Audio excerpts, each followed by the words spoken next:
The Galactic Council's grand chamber buzzed with the typical chaos of a major vote. Representatives from across known space filled the massive amphitheater, their varied anatomies creating a living tapestry of tentacles, wings, and appendages that defied conventional description. The topic of debate: whether to grant full membership status to that backwater mudball called Earth. Order. Order in the chamber. High Counselor Vex Thor pounded his ceremonial gravity hammer, which actually just made things worse because several species used vibrations for communication, and now they were all shouting about what they thought was a request for their lunch orders. Ambassador Jack Murphy stood at the center of it all, maintaining what his staff called his golden retriever expression: pleasant, slightly confused, and giving the impression he'd be perfectly happy if someone just threw a ball for him to fetch. It was a look he'd perfected over 15 years of representing humanity to the galaxy at large, and it had served him exceptionally well. The humans haven't even mastered efficient faster-than-light travel, proclaimed Representative Zilks of the Proxima Confederation, their crystalline form shimming with what they probably thought was righteous indignation.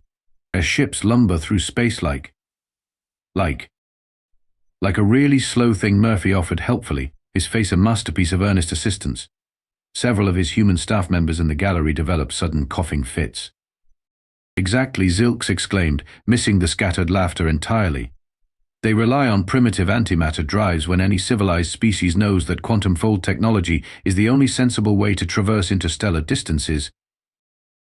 Murphy nodded sagely while making a show of taking notes with an actual pencil, which had caused quite a stir when he first brought one to the council.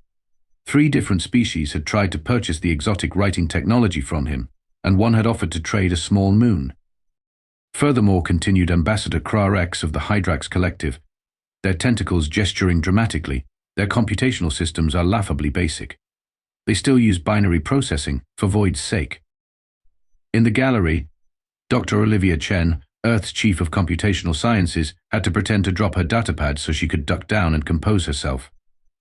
The quantum AI running in her cranial implant calculated a 94.3% probability that she would not be able to maintain a straight face for the next 47 seconds.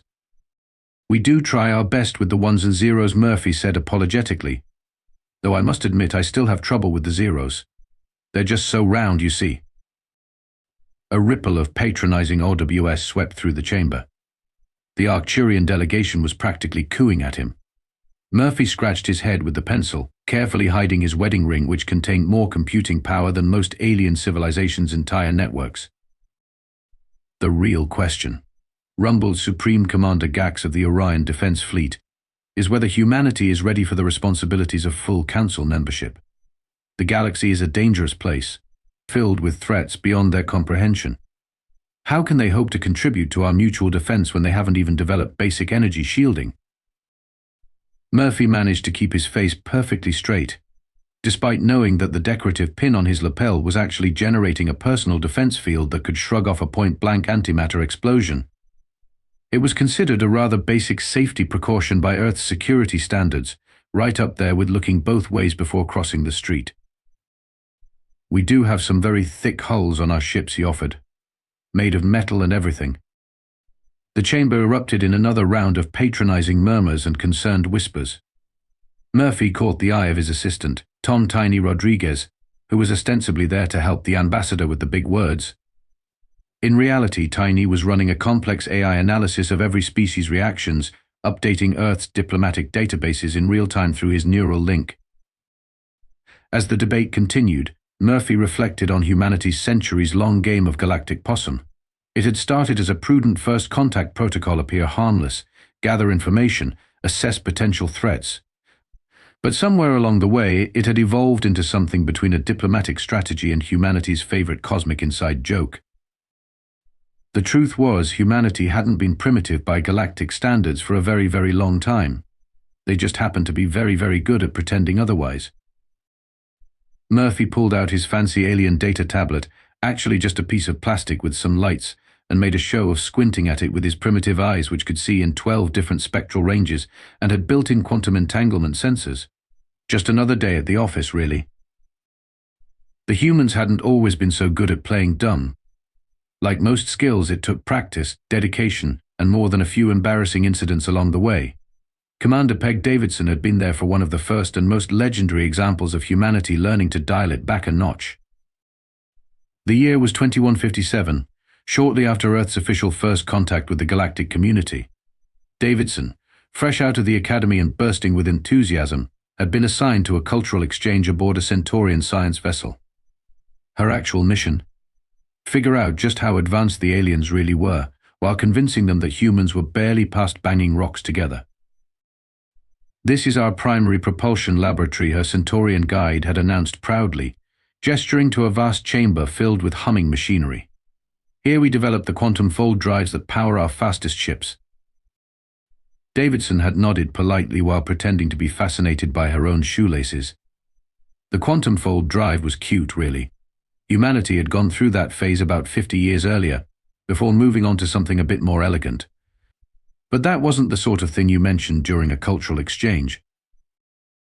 "Would you like to see how it works?" the guide had asked, clearly expecting the primitive human to be overwhelmed by the complexity. "Oh yes, please," Davidson had replied with practiced enthusiasm. "Is it like a really big slingshot?"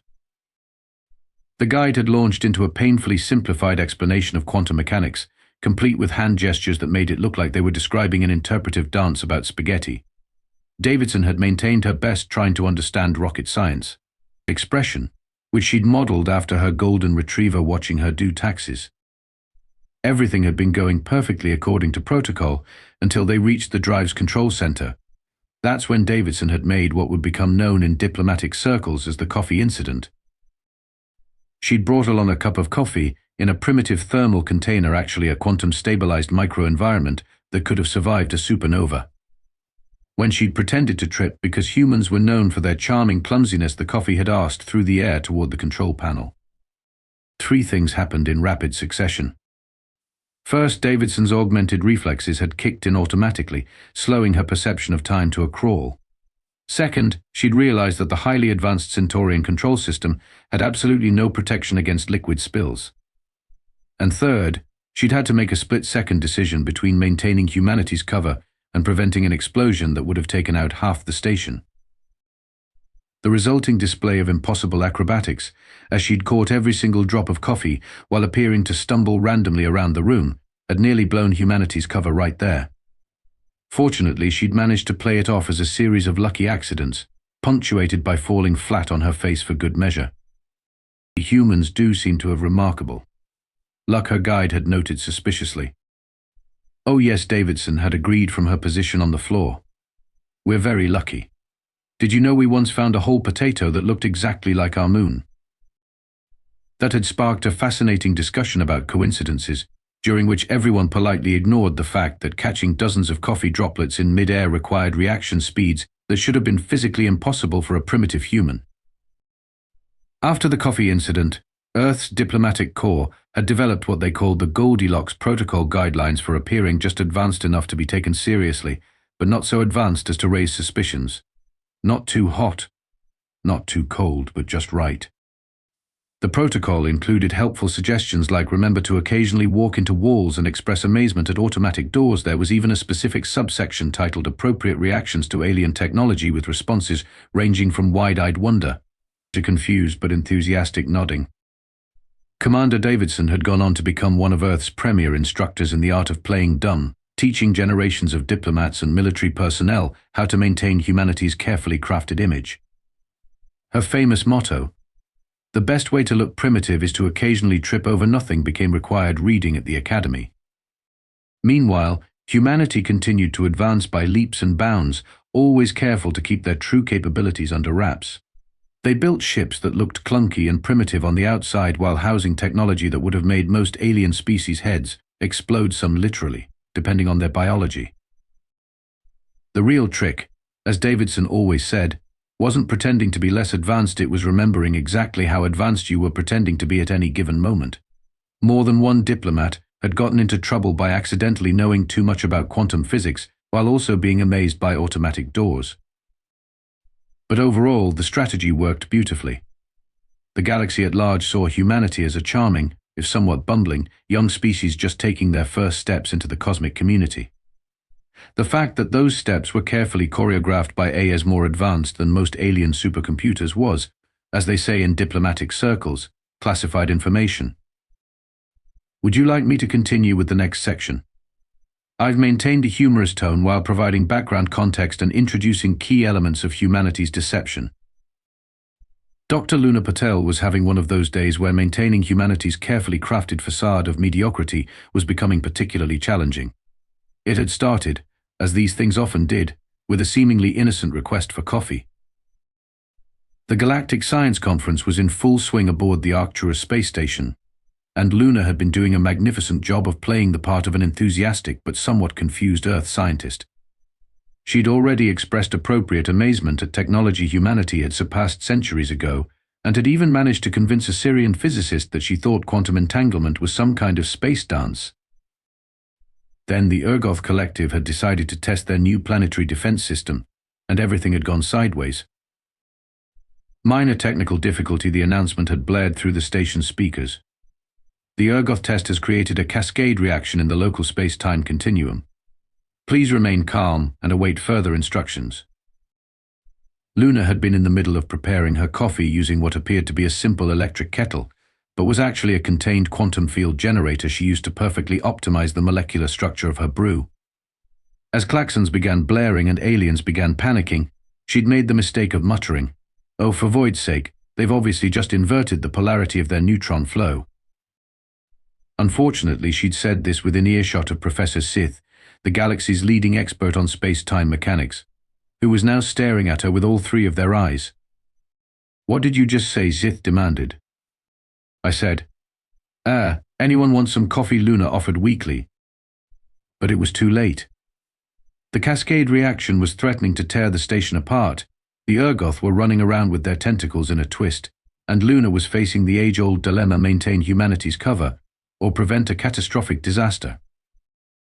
She looked at her coffee kettle, then at the panicking aliens, then at her coffee kettle again. "Well," she sighed, "at least I can blame this on caffeine withdrawal." What happened next would later be described in official reports as a series of fortunate coincidences involving an Earth beverage preparation device. Luna had simply reversed the quantum field in her kettle, expanded it to encompass the affected space-time sector, and stabilized the cascade reaction, all while appearing to have a caffeine-deprived meltdown. "I just don't understand why my coffee maker is making that funny noise," she'd wailed, while precisely adjusting quantum fields that most alien scientists didn't even know existed. "I just pressed random buttons because I really need my coffee." The crisis was averted in under 3 minutes. The Ergoth were baffled. Professor Zith was suspicious, and Luna was trying very hard to look appropriately confused about the whole thing. "It appears," Zith said slowly, "that your primitive beverage preparation device somehow generated a perfectly calibrated quantum stability field." "Oh, is that what that was?" Luna brightened. "I thought it was just really good at making coffee. Speaking of which, would anyone like a cup? I think I've finally got it working right." The resulting coffee was, of course, perfect, extracted at a quantum level for optimal flavor. But Luna made sure to grimace at her first sip and mutter something about missing instant coffee crystals. The incident should have raised more suspicions than it did. But humanity had spent centuries cultivating their reputation as the luckiest bumbling idiots in the galaxy, and it held firm. The official report chalked it up to another inexplicable instance of human fortune, and recommended further study of Earth's fascinating relationship with probability. Luna's coffee maker was confiscated for study, of course. She handed it over with appropriate reluctance, knowing that its apparent inner workings would keep alien scientists confused for years. They'd find exactly what they expected to find: a surprisingly well-designed but fundamentally primitive device that somehow, through means they couldn't quite explain, occasionally did impossible things. Just like humans. Back on Earth, the incident was added to the growing list of close calls that were making it increasingly difficult to maintain humanity's charade. The problem wasn't that humans weren't good at playing dumb; they were excellent at it. The problem was that they were almost too good at solving crises while playing dumb. "At this rate," Luna commented during the debriefing, "we're going to run out of ways to pretend our solutions are accidents." The response from Earth's diplomatic corps had been to issue yet another amendment to the Goldilocks Protocol, this one titled Advanced Technology, and you a guide to looking surprised by your own competence. Luna had framed her copy and hung it next to her real coffee maker, the one that could probably power a small city, but which she kept strictly for personal use. Sometimes, she reflected, the hardest part of being an advanced civilization wasn't developing the technology. It was remembering to look impressed by the primitive version. Would you like me to continue with the next section? The story is building toward the inevitable revelation, with each incident making it harder for humanity to maintain their facade. Captain Rex Thompson had a gift for what Diplomatic Corps called accidental competence. His talent for solving complex problems while appearing completely clueless had made him legendary among Earth's space fleet, which was precisely why he'd been chosen to lead the rescue mission to the Proxima Centauri research station. The station was experiencing what alien authorities described as a slight problem with fundamental physics. Local spacetime had developed a rather nasty habit of occasionally turning inside out, which most species found inconvenient at best and fatal at worst. "Don't worry," Rex had announced upon arrival, piloting humanity's most advanced starship carefully disguised as a flying brick. "We humans are really good at dealing with problems we don't understand." The alien scientists aboard the station had exchanged worried looks. This was, after all, the species that still acted impressed by automatic doors. Captain Thompson, the station's chief researcher, had said carefully, "This is a complex quantum temporal anomaly that's affecting 11 dimensions simultaneously. With all due respect, how exactly do you plan to help?" "Oh, you know," Rex had shrugged, pulling out what appeared to be a crude scanning device, but was actually a pocket supercomputer capable of analyzing the entire quantum structure of local spacetime. "We'll probably just try turning it off and on again." The aliens had watched in horror as Rex proceeded to apparently random walk around the station, occasionally hitting things with a wrench, which was actually a phase harmonic resonator, and humming what he claimed was an old Earth song about fixing stuff, but was actually a precisely calculated frequency designed to stabilize quantum fluctuations. "Have you tried unplugging it?" he'd asked cheerfully, while his quantum-enhanced brain calculated probability matrices that would have melted most supercomputers. The station's chief engineer had started twitching.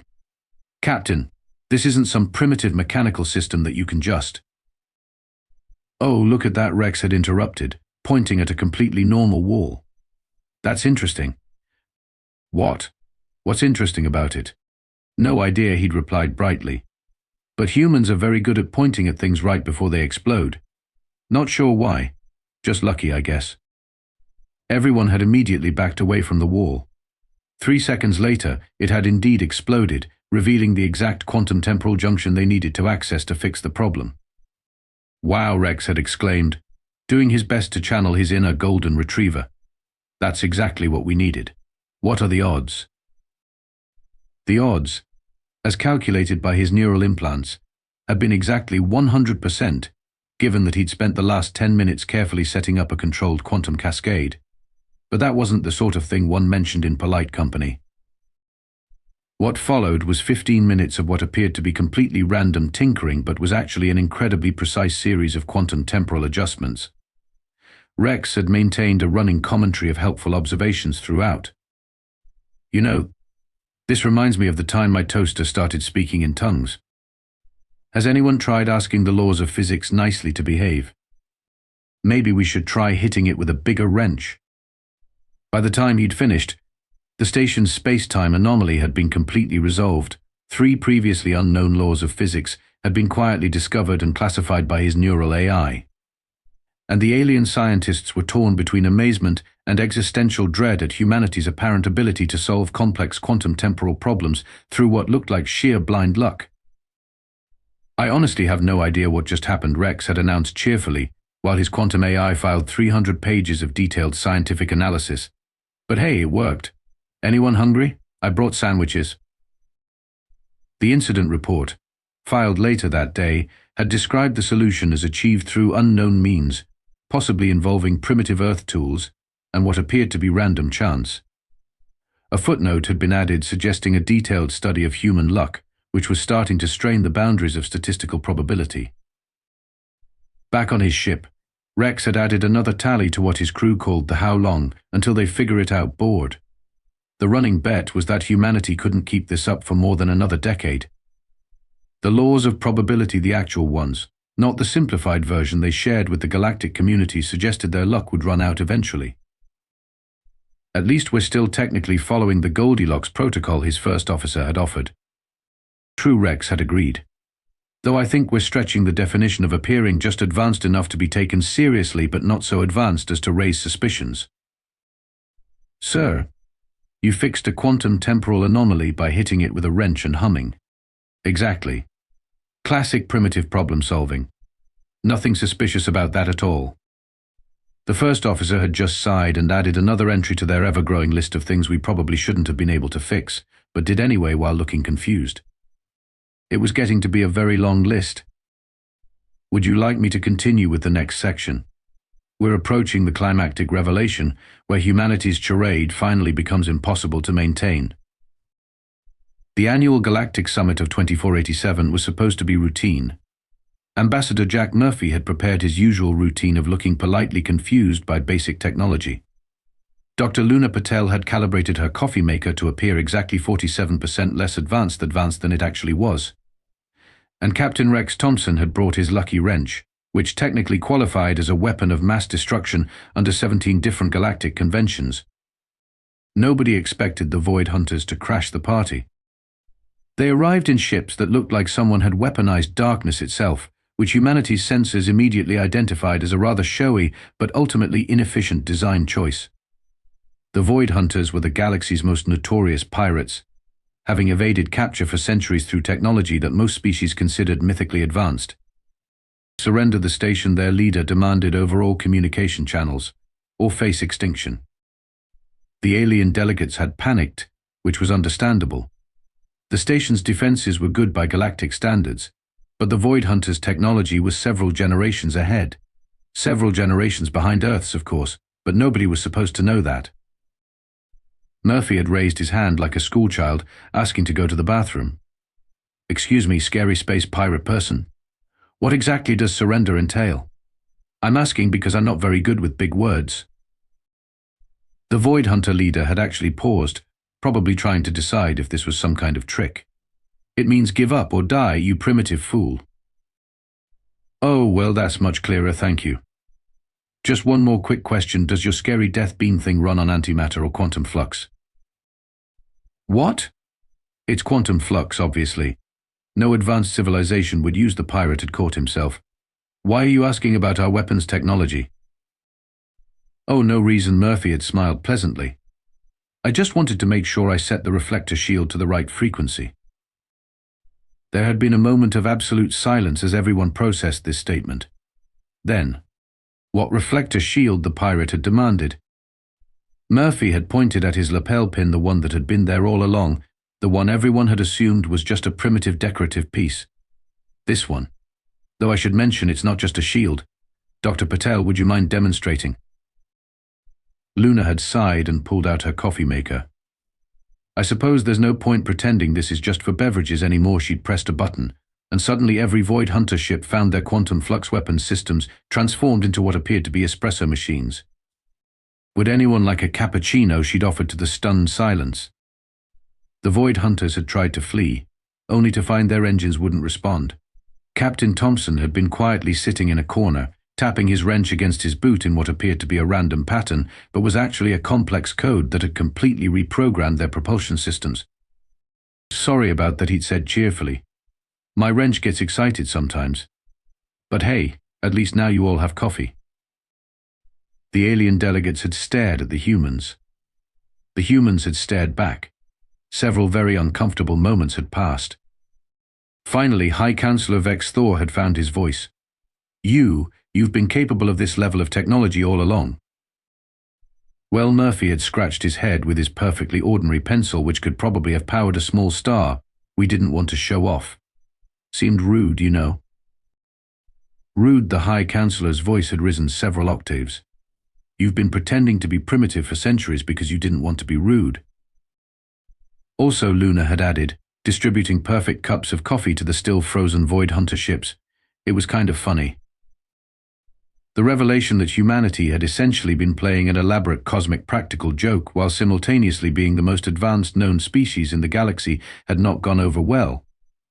There had been accusations of deception true, demands for explanations complicated, and several species had needed to lie down for a while understandable. Look on the bright side, Captain Thompson had offered, still tapping out complex quantum codes with his wrench. At least now you know why we were so lucky all the time. Every time a Syrian delegate had muttered. Every single time something impossible happened, and we wrote it off as human luck. To be fair, Murphy had pointed out, we really are very lucky. We're just also very, very good at pretending that's all we are. The coffee maker beeped cheerfully, having finished transforming the galaxy's most advanced pirate fleet into a rather impressive mobile cafe. Would you like me to continue with the final section? We'll wrap up the story with humanity explaining their centuries-long charade and its implications for galactic society. The emergency session of the Galactic Council that followed became known as the Great Explanation, though some species preferred to call it the day we found out humans were trolling us. Ambassador Jack Murphy stood at the center of the chamber, having finally retired his golden retriever expression in favor of what his staff called his "okay, you got us" face. The gallery was packed with representatives from every known species, all waiting to hear exactly why humanity had spent centuries pretending to be the galaxy's most adorably primitive civilization. First of all, Murphy began, "I want to assure everyone that the coffee is just coffee. Dr. Patel did not actually transform the Void Hunters into baristas. We simply teleported them to a rather nice detention facility and replaced their ships with replicators. The coffee is excellent, though." This did not seem to reassure anyone. As for why we maintained this charade for so long, he paused, considering his words carefully. "Tell me, what's the first thing most advanced civilizations do when they encounter a seemingly primitive species?" "Study them," offered a Centaurian delegate. "Exactly. You observe them, document them, and most importantly, you don't worry about them. You share technology freely, discuss your capabilities openly, and generally let your guard down." Murphy smiled. "It's amazing what you can learn when everyone thinks you're still impressed by sliding doors." The chamber erupted in a chaos of realization. Centuries of diplomatic missions, cultural exchanges, and technological demonstrations were being frantically recontextualized. Wait called out a Proximan representative. "That time your ambassador was amazed by our quantum communications array." "We developed something better about 50 years earlier," Murphy confirmed. "But your approach to quantum entanglement was fascinating. Very unique. You were studying us." "We were studying everyone," Luna chimed in from her seat, where she was still serving coffee. "It's not personal. We just find other civilizations incredibly interesting. Did you know the Arcturians have developed 67 different ways to achieve faster-than-light travel, and every single one works on a completely different principle? That's amazing." The Arcturian delegation preened slightly before remembering they were supposed to be outraged. Captain Thompson stepped forward, still carrying his wrench. "Besides, after the first few decades, it became less about gathering intelligence and more about," he searched for the right word. "Entertainment," suggested Luna. "I was going to say maintaining diplomatic stability, but yes, it was pretty entertaining." The High Counselor was turning an interesting shade of purple. "So when you say humans have been doing their best to keep up with galactic civilization?" "We've actually been doing our best to appear like we're just barely keeping up," Murphy confirmed. "Do you have any idea how hard it is to build ships that look primitive on the outside while containing technology that breaks half the laws of physics? Laws which, by the way, we've known were more like strong suggestions for centuries." But the High Counselor seemed to be struggling with the concept. Why maintain the charade even after establishing peaceful relations? Murphy's expression softened, because peace isn't just about not being at war. It's about understanding each other. Every species develops technology in different ways, finds different solutions to the same problems. By appearing less advanced, we got to see how everyone else solved these challenges. And what we learned was, he gestured at the gathered delegates, "You're all absolutely brilliant. Even though our technology is less advanced," asked Assyrian, somewhat mollified by the compliment. "Especially because you developed it differently than we did. Unity through diversity, as we say back home. Though we usually pretend we're still trying to figure out what that means." Luna raised her coffee maker. "For instance, no one in the galaxy makes better coffee than the Centaurians, even though they don't have quantum field generators. They just really understand beans." This seemed to break the tension somewhat. Several species began nodding thoughtfully, perhaps realizing that being slightly less advanced technologically didn't negate their own achievements. Besides, Thompson added, twirling his wrench, "We haven't shown you everything yet." The chamber went silent again. "What do you mean?" "Everything," someone asked nervously. Murphy shot Thompson a look that clearly said not helping before addressing the council again. "What my colleague means is that we hope this revelation can lead to a new era of open technological and cultural exchange, one where humans don't have to pretend to walk into walls to avoid suspicion." "Though some of us actually do walk into walls," Thompson muttered. "Some of us just aren't very coordinated." "The point is," Murphy continued, "we're still the same bumbling, coffee-obsessed, occasionally lucky humans you've known all along. We just also happen to have technology that makes black holes look like children's toys, and we'd love to finally share it openly, along with all the embarrassing mistakes we made developing it. Like that time we accidentally turned Jupiter's great red spot plaid," Luna added helpfully. "We fixed it, obviously, but for a week there." As the council chamber buzzed with a mixture of outrage, curiosity, and reluctant amusement, humanity's representatives shared a knowing look. The game was finally up, but perhaps this new era of honesty would be even more interesting than pretending not to understand artificial gravity. Though Murphy did kind of miss his golden retriever expression. It had taken years to perfect. So he addressed the council one final time, who'd like to see what this pencil actually does.